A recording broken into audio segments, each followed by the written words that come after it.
क्या था याद होगा, 1/v minus 1/u is equal to mu minus 1/r1 minus 1/r2।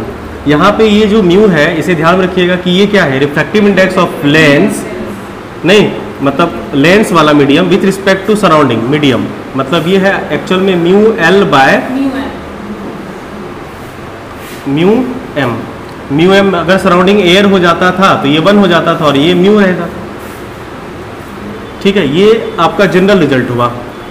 ये तब म्यू डायरेक्टली जब आपका सराउंडिंग एयर होगा, अदरवाइज आप इस तरह से, जैसे सराउंडिंग मान लो वाटर से लाइट ग्लास में एंटर कर रही है, तब तो आपको ये फॉर्मेट याद रखना पड़ेगा ना।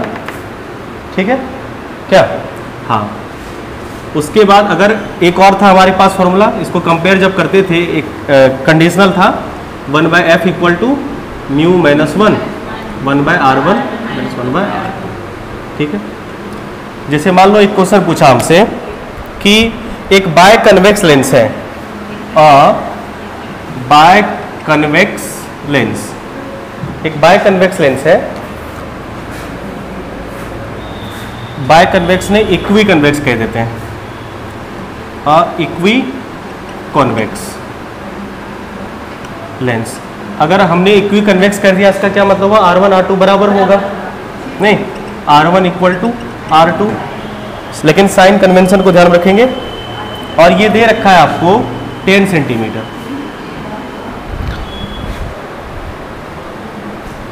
एंड रिफ्रैक्टिव इंडेक्स इसका दे रखा है जो म्यू, वो 3/2 है। हमसे पूछा गया है फाइंड फोकल लेंथ, इसका फोकल लेंथ कितना होगा। देखो ना, हमारे पास इक्वी कन्वेक्स है, इसका मतलब ये हुआ कि रेडियस ऑफ कर्वेचर सेम होगा, लेकिन अगर इसका रेडियस ऑफ कर्वेचर क्या होगा, पॉजिटिव, और इसका रेडियस ऑफ कर्वेचर क्या होगा, देखो ना, इसका अगर होगा, अगर ऑब्जेक्ट एक ही तरफ होगा, एक नेगेटिव होगा, नहीं, क्योंकि आप एक ही डायरेक्शन में लाइट को इंसिडेंट कराओगे ना, तो इसके लिए इसका रेडियस ऑफ कर्वेचर ये वाला इंसिडेंट रे के डायरेक्शन में यहाँ से तो पॉजिटिव, और इसका होगा इंसिडेंट रे के अपोजिट, इसलिए इसका नेगेटिव हो जाएगा। समझ गए बात को, गुड। और दोनों का 10-10 है, तो focal length 1/f equal to mu minus 1, तो 3/2 माइनस 1 और 1/r1, तो एक अगर R1 इसको आप लेट, ये R1 होता है ना, तो 1/10 माइनस 1/-10 आई बात समझ में। अब फोकल लेंथ कितना हो गया, 1/f is equal to 1/2 into LCM आएगा इसका 10, तो ये हो जाएगा कितना 2/10 प्लस हो जाएगा 2 आउट, मीन्स फोकल लेंथ आया आपका +10। देखो साइन भी आ गया। और आपको ये पता भी होगा कि कन्वेक्स का जो प्रिंसिपल फोकल लेंथ होता है वो पॉजिटिव होता है, आना भी चाहिए था और आया भी है। क्लियर है, ठीक है,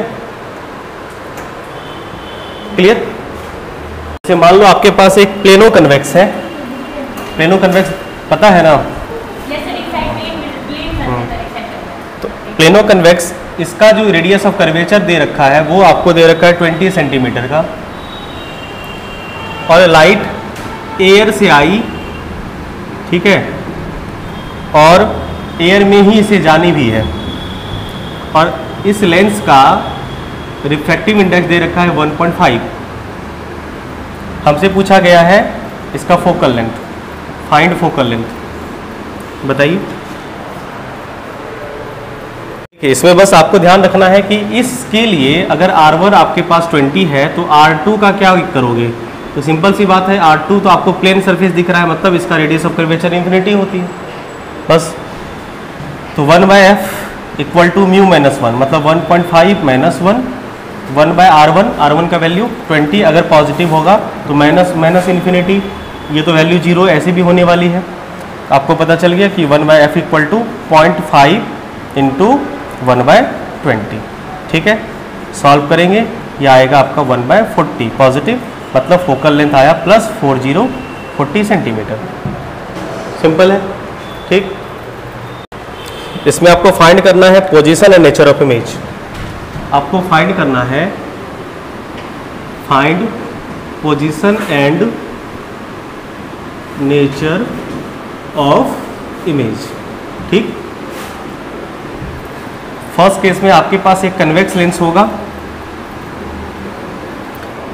जिसका फोकल लेंथ दे रखा है 10 सेंटीमीटर, और एक ऑब्जेक्ट है यहाँ पे ऑप्टिकल सेंटर से इस ऑब्जेक्ट डिस्टेंस है 20 सेंटीमीटर। ठीक है, ये भी एयर है और ये भी एयर है। मतलब आपको क्या करना है, सीधा लेंस फॉर्मूला यूज करना है, समझ गए। और दूसरा केस में हमारे पास एक कनकेव लेंस होगा जिसका फोकल लेंथ भी 10 सेंटीमीटर है, लेकिन अब की बार ऑब्जेक्ट रखी हुई है 5 सेंटीमीटर पे।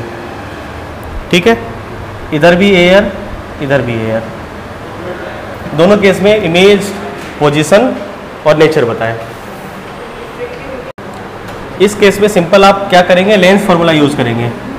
लेंस फार्मूला में आपको v निकालना है। आपको पता है कि v बराबर क्या होता है, नहीं पता, कोई बात नहीं। 1/f equal to 1/v minus 1/u। f का वैल्यू पता बताइए। लेंस का, कन्वेक्स लेंस का फोकल लेंथ पॉजिटिव होता है तो प्लस, हाँ, तो 1/10, 1/v पता नहीं, और 1/u माइनस 20। सॉल्व करेंगे तो 1/10, तो यहाँ से 1/v इक्वल टू, ये पॉजिटिव इधर आएगा नेगेटिव, 1/10 माइनस 1/20। सॉल्व करेंगे 1/v और ये हो जाएगा आपका 22 माइनस 1, मतलब 1/20। v का वैल्यू प्लस 20। अब आपको पता है कि कन्वेक्स लेंस में अगर रियल इमेज बनता है तो इमेज डिस्टेंस पॉजिटिव आना चाहिए, क्योंकि इस तरफ बनती है ना रियल इमेज, पॉजिटिव आना चाहिए, आया भी है। और देखो रियल इमेज बना है ना, क्योंकि फोकल लेंथ किसके बीच रखा हुआ है, ये इक्वल साइज का बनेगा भी है। देखो ना, U20 है, V भी 20 आया, सेंटर ऑफ कर्वेचर पे रखा हुआ है, सेंटर ऑफ कर्वेचर पे इमेज भी बना इनका। क्लियर। इसमें बताइए, इसका जब आप करोगे 1/f, इसके लिए f नेगेटिव या positive, negative. 1/10 is equal to 1/v minus 1/u, u तो नेगेटिव, तो ये minus 1/10 minus 1/5 equal to 1/v। जब आप इसे सॉल्व करेंगे तो 1/v इक्वल टू आएगा 3/10 नेगेटिव में, तो v equal to minus 10/3 centimetre. Negative आना चाहिए क्योंकि वर्चुअल इमेज बन रहा है। तो ये साइन हमें नेचर बता देता है कन्वेक्स में। अगर इमेज का देखो, अगर v पॉजिटिव आ रहा है इसका मतलब इमेज कैसा है, रियल, इन्वर्टेड। और v अगर नेगेटिव आ रहा है लेंस में, मिरर में उल्टा होता है, और ये हो जाएगा आपका वर्चुअल। ठीक है, नहीं लेंस में ये उल्टा होता है, पता है ना, सॉरी मिरर में ये उल्टा होता है। मैग्निफिकेशन सेम चलता है, मैग्निफिकेशन का साइन सेम चलता है लेंस में भी मिरर में भी, लेकिन v का साइन नेचर ऑफ इमेज के लिए मिरर और लेंस में बदल जाता है। ठीक है, फोकल लेंथ का भी साइन सेम चलता है। Convex mirror focal length positive, convex lens focal length positive. ठीक है, चलो एक क्वेश्चन और करें। एक सवाल है हमारे पास, कनकेवो कन्वेक्स, नाम सुना है इस लेंस का? Yes sir. कनकेवो कन्वेक्स, चांद जैसा, ये ना होता है। इस लेंस में आपको इसका जो रेडियस ऑफ कर्वेचर है वो है 20 सेंटीमीटर, और इसका रेडियस ऑफ कर्वेचर दे रखा हमें 40 सेंटीमीटर। साइन आपको डिसाइड करना है। एक ऑब्जेक्ट है कितने सेंटीमीटर पे, 60 सेंटीमीटर पे रखा हुआ।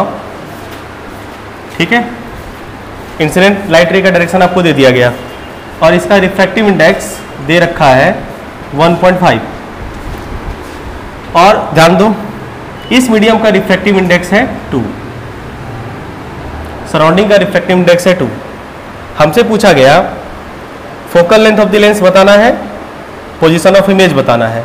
मतलब सिंपल आप पोजीशन ऑफ इमेज बताएंगे, तो पोजीशन ऑफ इमेज आप तभी बता सकते हैं जब आपको फोकल लेंथ पता होगा, क्या लेंस फार्मूला से, या 1/v लेंस मेकर फार्मूला से भी, तब तो दोनों फाइंड करेंगे आप। इसमें दोनों फाइंड करिए, find F and V, position of image and focal length of the lens. देखिए लेंस मेकर फॉर्मूला क्या था कि 1/f, ओरिजिनल फॉर्म इसका क्या था, 1/f equal to, sorry 1/f, हाँ म्यू माइनस वन। तो यहाँ पे म्यू एक्चुअल में क्या होता था, mu of lens refractive index of lens by refractive index of medium ना होता था, और मीडियम जब एयर होता था इसलिए म्यू -1 करते थे, -1, और होता था 1/r1 माइनस 1/r2, ये था ना, बताओ। तो 1/f म्यू लेंस का कितना है 1.5 और मीडियम का कितना है 2 -1। अब देखो r, अगर इसका रेडियस ऑफ कर्वेचर क्या होगा, इस वाली सरफेस का r1 का इस तरफ है पॉजिटिव 1/20, और बताइए ये वाला कर्व भी इधर ही है ना, तो इसका भी रेडियस ऑफ कर्वेचर इधर ही होगा, ये हो जाएगा आपका कितना 40। सॉल्व करेंगे तो 1/f इक्वल टू कितना आएगा 1.5, 15 में से 20 जाएगा 5, -5/20 मतलब -1/4 इंटू, इसको सॉल्व करेंगे तो यह आएगा 40, और ये हो जाएगा आपका 2 - 1, मिला जुला के आया आपका -1/160, मतलब फोकल लेंथ आ गया -160। अब इमेज डिस्टेंस पूछा गया है, नहीं निकल आएगा v कितना आया, देखो v कितना होता, कितना v बराबर u f/u + f, या 1/f equal to 1/v minus 1/u, ठीक है। f का वैल्यू -1/160, ऑब्जेक्ट कितने पे रखा हुआ है, अच्छा इमेज पता नहीं, ऑब्जेक्ट रखा हुआ है 60 पे ना, सॉल्व करेंगे 1/v आ जाएगा, तो 1/v equal to +-1/60, sorry 160 plus आएगा इधर -1/60, जो भी आएगा वो आएगा v आपका। 60 और 160 का एलसीएम कितना आएगा 16, 32, 480, 480, तो 480, 16, 48, 3 -3 प्लस कितना हो जाएगा 6, 8 जा होगा, हाँ -8, तो कुल मिला के अगर v को देखो तो v आएगा 480/-11, ठीक है। आई बात समझ में। इसमें बस एक बात का ख्याल आपको रखना था, μ2/μ1 करते हैं, हमेशा μ-1 नहीं करेंगे, μ-1 तब करेंगे जब एयर होगा हमारे पास।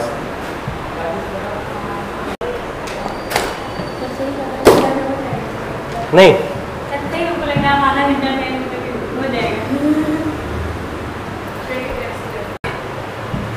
तो आपको मेनली पढ़ना है लीनियर मैग्निफिकेशन, नहीं इसमें लीनियर मैग्निफिकेशन का मतलब आपको पहले से भी पता है क्या, इसमें बस हम लोग हाइट ऑब्जेक्ट और इमेज का कंपेयर करते हैं, मतलब ये मैग्निफिकेशन आता था हमारा height of image by height of object. Mirror के लिए फॉर्मूला था -v/u, जरा लेंस के लिए देख लेते हैं। जैसे मान लीजिए एक ऑब्जेक्ट यहाँ पे है, इसका इमेज मान लो यहाँ बना, कुछ इस तरह का बनता है, मान लो ऐसा कुछ इमेज बनता है,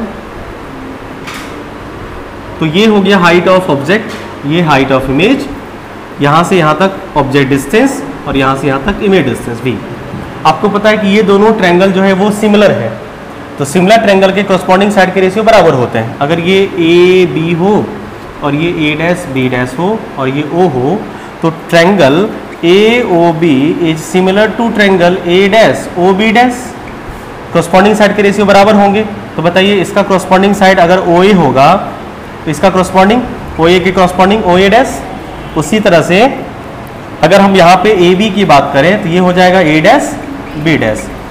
अब आप बताओ OA क्या है, ऑब्जेक्ट डिस्टेंस, साइन के साथ यूज करेंगे -u, इमेज डिस्टेंस साइन के साथ +v, AB height of object positive, A'-B' height of image negative, दिख रहा है। अब बोलो ये सारा माइनस माइनस खत्म, अगर आप फाइनली लिखना चाहो इसे तो क्या लिखोगे, height of image by height of object को v बाई यू लिखोगे ना, v बाई यू। इस हिसाब से मैग्निफिकेशन का फॉर्मूला हो गया height of image by height of object या v by U for the lens. Mirror में माइनस v बाई यू होता है। लेकिन एक बात ध्यान रखेंगे, अगर नेचर के बारे में जिस तरह से मैग्निफिकेशन जब नेगेटिव आता था तो इमेज रियल बनता था मिरर में, इसमें भी वैसा ही होगा। नहीं पता चल रहा है ना, आइए करके देख लेते हैं। यहाँ तक ठीक है, छापो। मान लीजिए हमारे पास देखो एक कन्वेक्स मिरर है, सॉरी कन्वेक्स लेंस है जिसका फोकल लेंथ 10 सेंटीमीटर है, ठीक है। अगर ऑब्जेक्ट को, ठीक है, ऑब्जेक्ट को 15 सेंटीमीटर पे रखोगे,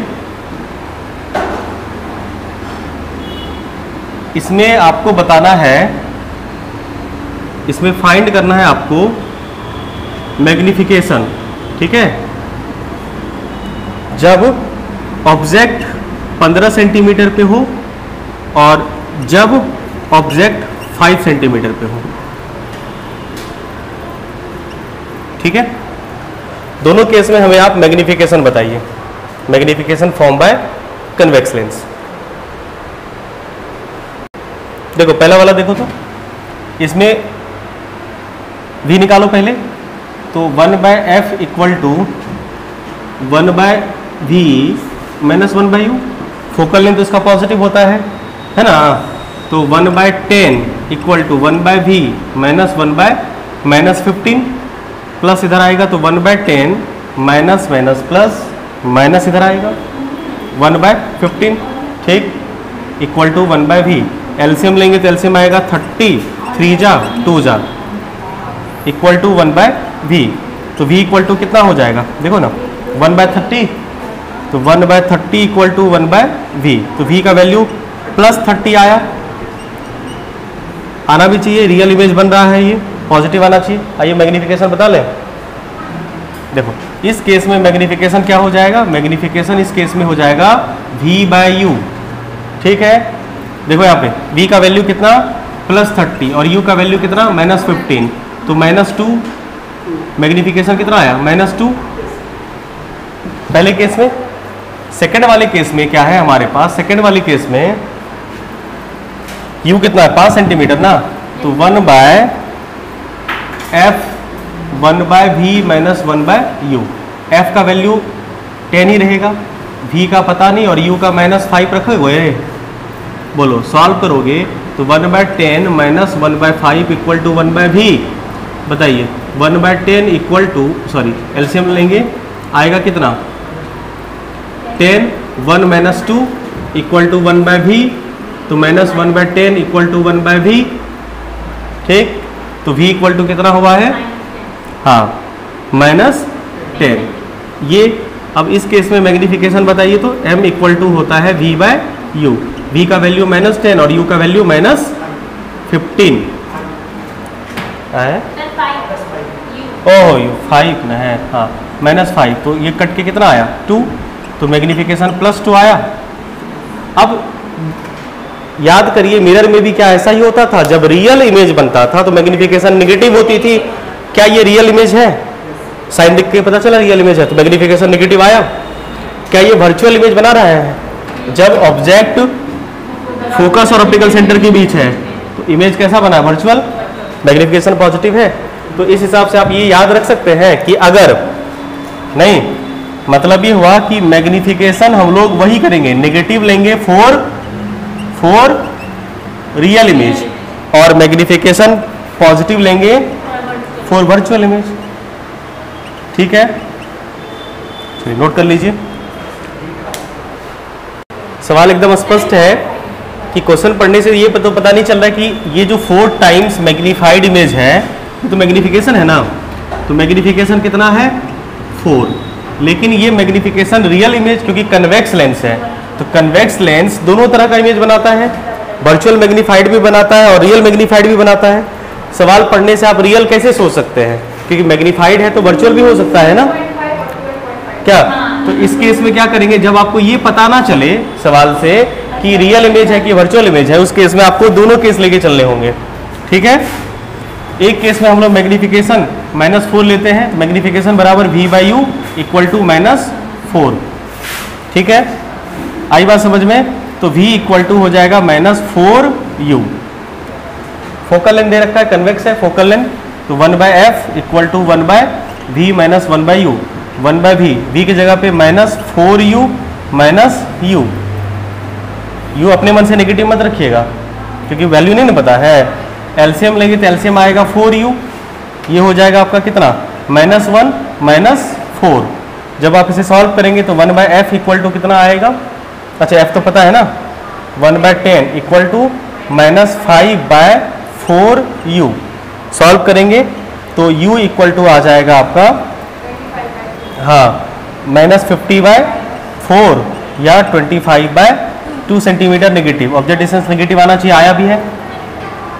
एक और कर लें इसमें, जब ये वर्चुअल मैग्नीफाइड बना रहा होगा तो ऑब्जेक्ट कहाँ पे रखा होगा? स्वाभाविक है कि 10 से कम आएगा इसका आंसर।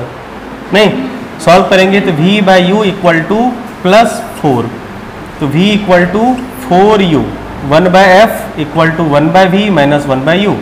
v का value 1/4u minus 1/u। LCM लेंगे तो 4 आएगा 4u और ये बचेगा 1 minus 4 equal to 1/10 equal to -4u। तो u इक्वल टू आएगा -30/4 आएगा ना, तो 15/2 माइनस 15/2 सेंटीमीटर। दो पॉसिबल पोजीशन होंगे ऑब्जेक्ट के। क्या क्लियर है? पावर करने से पहले हम लोग एक रिजल्ट कर ले, बस थोड़ा देर में छोड़ देंगे, चिंता मत करो। अच्छा आप ये बताइए, आपको ये पता है ये कौन सा लेंस है? कन्वेक्स। कन्वेक्स अगर यहाँ पे एयर हो या एयर रहने दो, ये मान लीजिए μ1 है और इसका रिफ्रैक्टिव इंडेक्स μ2 है। अब आप हमें ये बताइए, अगर μ1 इज लेस देन μ2 होगा, मतलब ये सराउंडिंग का रिफ्रैक्टिव इंडेक्स लेंस से कम होगा, तो लाइट एयर वाली जैसी जाती है ना, light goes from rare to denser bend towards normal type का, ऐसा कुछ। जनरली ये कन्वर्जिंग लेंस जैसा बिहेव करेगा इन जनरल।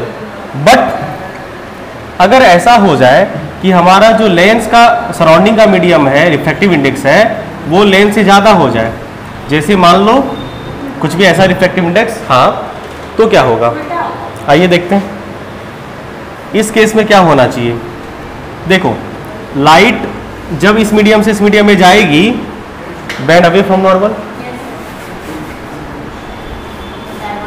इसका मतलब कन्वेक्स लेंस हमेशा कन्वर्जिंग होगा, इसकी कोई गारंटी नहीं है। ये डिसाइड कौन करेगा? सराउंडिंग का मीडियम, सराउंडिंग मीडियम का, सराउंडिंग का रिफ्रैक्टिव इंडेक्स। आई बात समझ में? मतलब कन्वेक्स लेंस कन्वर्जिंग बिहेवियर का होगा या डाइवर्जिंग बिहेवियर का होगा, ये इस बात पे डिपेंड करेगा कि सराउंडिंग मीडियम का रिफ्रैक्टिव इंडेक्स कैसा है। सिमिलरली कनकेव के केस में देखो, इससे एक सब्जेक्टिव बढ़िया क्वेश्चन बनता है बोर्ड पॉइंट ऑफ व्यू से। देखो, ऐसे आपको पता है इन जनरल ये डाइवर्जिंग लेंस है, लेकिन अगर रिफ्रैक्टिव इंडेक्स सराउंडिंग का कम हो लेंस से, तब ना, अगर रिफ्रैक्टिव इंडेक्स सराउंडिंग का ज़्यादा हो जाए मीडियम से, तो क्या होगा? तो ये जो कनकेव लेंस है ये कन्वर्जिंग लेंस की तरह बिहेव करेगा। ठीक है, आई बात समझ में? यही कारण है, ये बात समझ पाए? यही कारण है कि जो एयर बबल्स हैं, पहले इसे नोट कर लीजिए फिर बताते हैं क्या मतलब है। जब आप किसी लेंस को ऐसे मीडियम में इंसर्ट करोगे जिसका रिफ्रैक्टिव इंडेक्स लेंस के रिफ्रैक्टिव इंडेक्स से ज़्यादा होगा, उस वक्त लेंस का नेचर रिवर्स हो जाएगा। कन्वर्जिंग लेंस होगा तो कनकेव डाइवर्जिंग जैसा बिहेव करेगा, और डाइवर्जिंग होगा तो कन्वर्जिंग जैसा बिहेव करेगा, इस तरह से। आई बात समझ में? मतलब ये हुआ कि नेचर ऑफ लेंस किस बात पर डिपेंड करेगा? नेचर ऑफ लेंस हाँ, depends upon the refractive index of surrounding, नहीं, refractive index of surrounding medium. Surrounding medium का रिफ्रैक्टिव इंडेक्स डिसाइड करेगा कि लेंस का नेचर क्या होगा।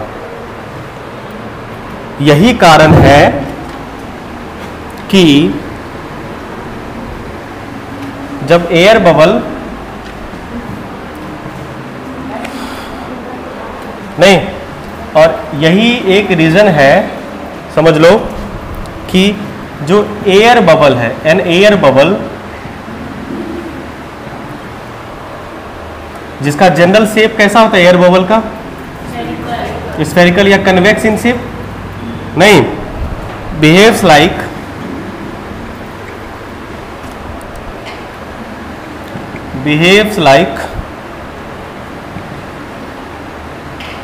diverging lens when placed in water,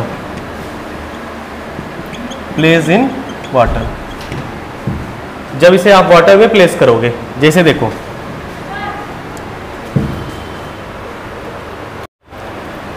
मान लीजिए एयर है, ये सॉरी वाटर है और यहाँ पे एयर बबल है। अब एयर बबल का जो शेप है कैसा है, कन्वेक्स, लेकिन जब लाइट इस पे फॉल करती है, जब लाइट इस पे फॉल करेगी तो ये कन्वर्जिंग नहीं, कैसा बिहेव करेगा, डाइवर्जिंग। और इसका कारण क्या है कि इसका जो रिफ्रैक्टिव इंडेक्स है μ2 का, और ये जो सराउंडिंग है, किसका रिफ्रैक्टिव इंडेक्स ज़्यादा होगा, सराउंडिंग का रिफ्रैक्टिव इंडेक्स मटेरियल से कम, क्योंकि इसके भी अंदर एयर है ना, एयर बबल है ना, इसका रिफ्रैक्टिव इंडेक्स कम ना हो गया वाटर से, इसलिए कन्वेक्स शेप होने के बावजूद भी ये डाइवर्जिंग नेचर शो करेगा। आई बात समझ में? ये एग्जाम में आता है ये वाला क्वेश्चन, एयर बबल वाला, नोट कर लीजिए। सवाल क्या है, हमारे पास एक कन्वेक्स लेंस है जिसका रिफ्रैक्टिव इंडेक्स 1.5 है और फोकल लेंथ 20 सेंटीमीटर है। तब जब ये एयर में रखा हुआ था, मतलब सराउंडिंग हमारा एयर है, आप उसी लेंस का नेचर और फोकल लेंथ बताएं जब सराउंडिंग ऐसा मटेरियल मीडियम हो जाए जिसका रिफ्रैक्टिव इंडेक्स 2 है। ऐसे लिक्विड में रखें उसी लेंस को जिसका रिफ्रैक्टिव इंडेक्स 2 है, तो उस केस में नेचर तो बदलेगा ही, फोकल लेंथ भी बदलेगा।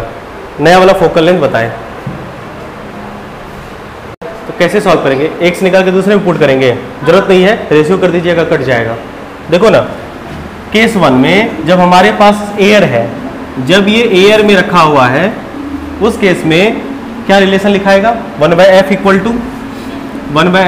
टू μ2, हाँ मतलब कितना होगा 1.5 -1 और 1/r1 -1/r2, इसको एज इट इज रहने दीजिए, ठीक है। इक्वेशन 1। दूसरा ये F1 हुआ। दूसरे केस में जब लिक्विड में रखी हुई हो, जब ये लिक्विड में रहेगा फोकल लेंथ बदलेगा, रखेंगे क्या, μ-1, बोलो,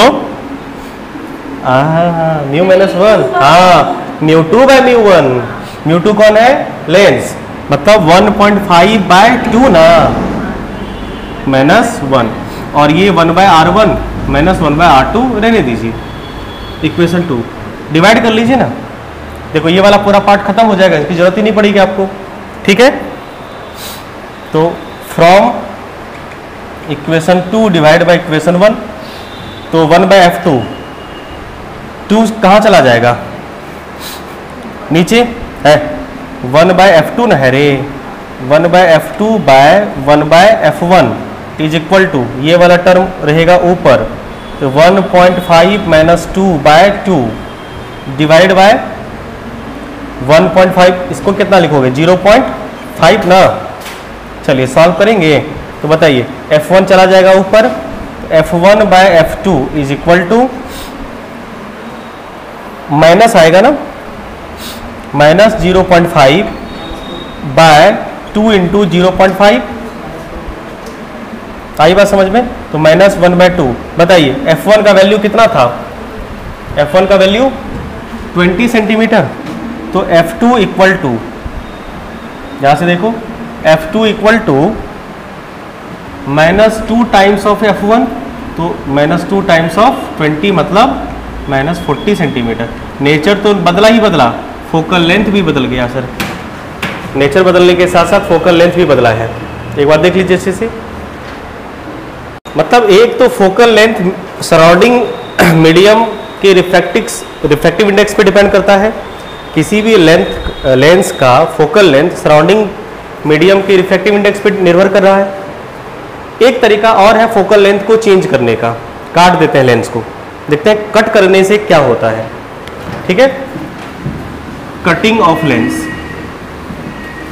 कटिंग ऑफ लेंस, लेंस को काटने से क्या होगा। देखो दो तरीके से लेंस को आप काट कर सकते हैं, है ना। एक तरीका है कि लेंस को आप ऐसे कट कर दो वर्टिकली, समझ रहे बात को, इस तरह से क्रॉस करो, ऐसे कट करोगे। तो जब ऐसे करोगे, इसका फोकल लेंथ पहले तो f था, जब आप इसे ऐसे कट करोगे तो इसके दो पार्ट हो गए। ठीक है,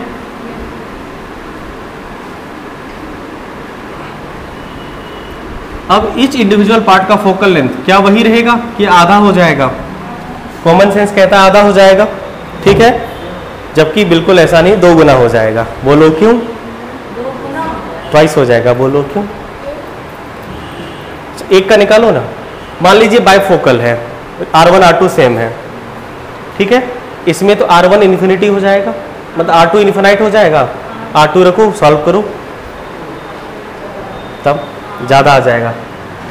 इसमें, इस केस में जो नया वाला फोकल लेंथ होता है वो ट्वाइस हो जाता है पुराने वाले के।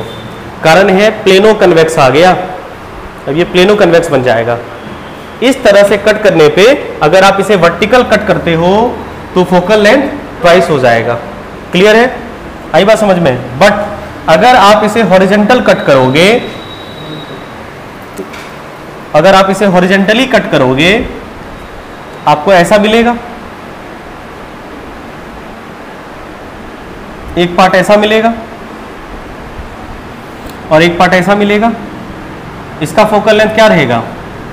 आधा, रिमेन सेम। कारण क्या है? क्या बदला? R1 R2 बदला क्या? नहीं। मीडियम बदला नहीं, सब कुछ सेम रहा भाई। इसमें R बदल जाने से चेंज होता है, इसमें R1 R2 सेम रहा ना, इसलिए फोकल लेंथ अनअफेक्टेड। नोट कर लीजिए। देखो जैसे किसी ने आपसे पूछा कि ये हमारा एक लेंस है, इस लेंस को हमने क्या किया, आधा कवर कर दिया, हाफ कवर्ड कर दिया ब्लैक पेपर से। तो पूछा ये गया कि क्या ये कंप्लीट इमेज बनाएगी? हाँ बनाएगी, इंटेंसिटी कम है। हाँ बिल्कुल कंप्लीट इमेज बनाएगी, ऑप्टिकल सेंटर से जाएगी, रिफ्रैक्शन वगैरह तो सब होबे करेगा। नहीं, अगर if half lens is covered then lens will